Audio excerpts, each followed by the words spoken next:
Good morning students. तो हम यहाँ पर केमिस्ट्री में क्लास फर्स्ट ईयर में जो अपना पहला चैप्टर पढ़ेंगे वो यूनिट 2 स्टार्ट करेंगे, जिसे हम स्ट्रक्चर ऑफ एटम कहते हैं।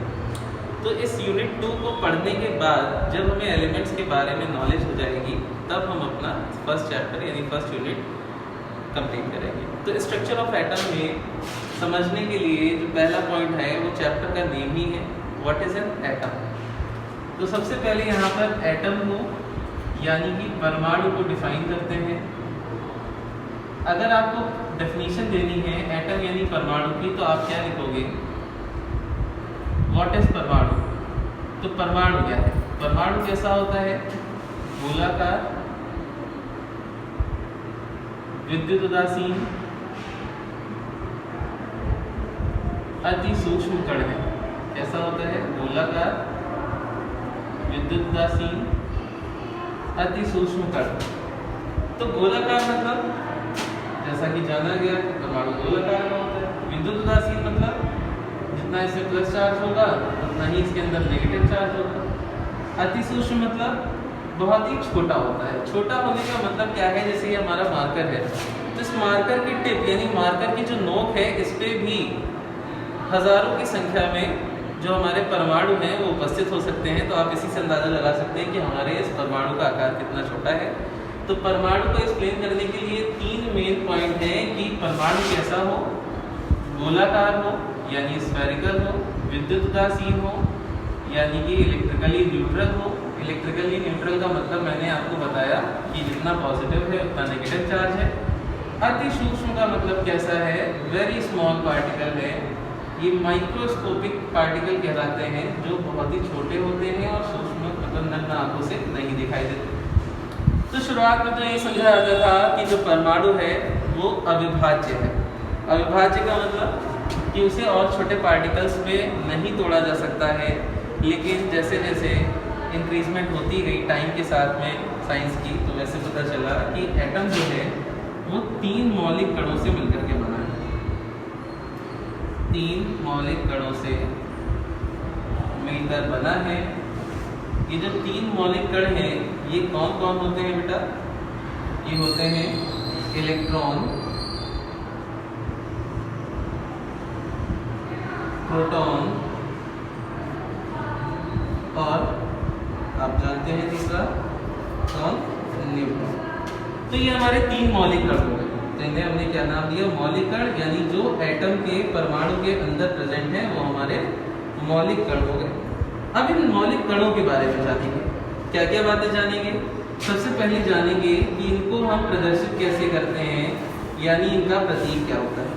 तो इनका प्रतीक होता है इलेक्ट्रॉन का E, प्रोटॉन का P, न्यूट्रॉन का N, या फिर थोड़ा एडवांस लैंग्वेज में बोले तो -1 E0, 1P1 and 0N1। Now अब हम इन पर आवेश की बात करते हैं।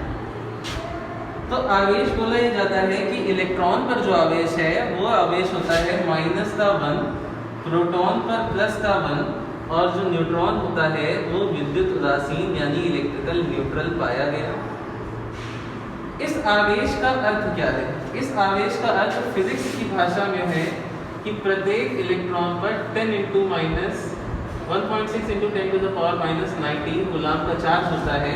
इस एक आवेश का मतलब यानी एक यूनिट बोलेंगे तो उसका मतलब 1.6 × 10⁻19 कूलाम।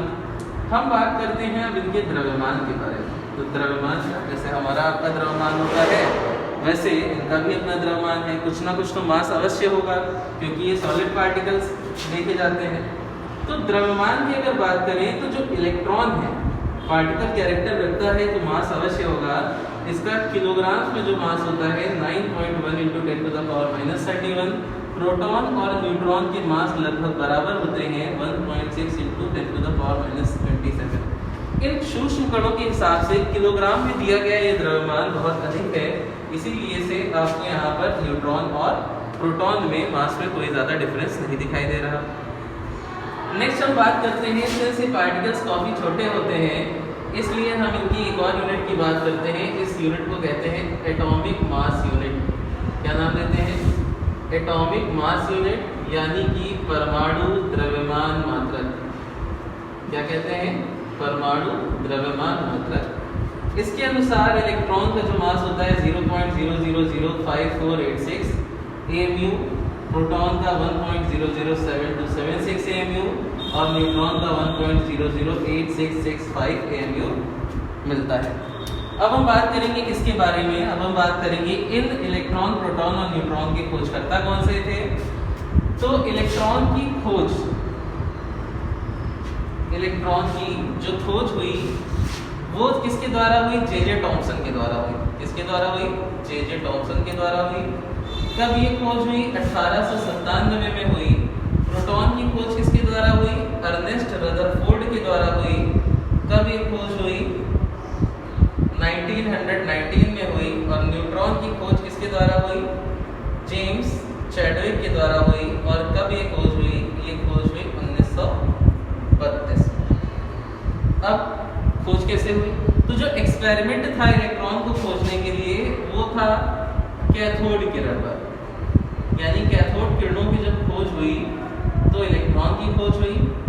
धन किरणों की जब खोज हुई तो उसके ही आधार पर प्रोटॉन की खोज हुई। और जेम्स चैडविक ने अभिक्रिया द्वारा साबित करके दिखाया कि एक न्यूट्रल पार्टिकल भी प्रेजेंट होता है जिसे हम न्यूट्रॉन कहते हैं। तो ये जो आपका है ये फ्लोचार्ट है परमाणु और उसके 3 मौलिक कणों के बारे में। इसको आपको एज इट इज अपनी कॉपी में नोट डाउन करना है। तो ये हमारा फर्स्ट टॉपिक है इस परमाणु की संरचना चैप्टर का। इसके नेक्स्ट क्लास में हम जानेंगे कि किस तरीके से इलेक्ट्रॉन की खोज कैथोड किरणों पर हुई, प्रोटॉन की खोज धन किरणों पर हुई और न्यूट्रॉन की खोज एक अभिक्रिया द्वारा जेम्स चैडविक ने 1932 में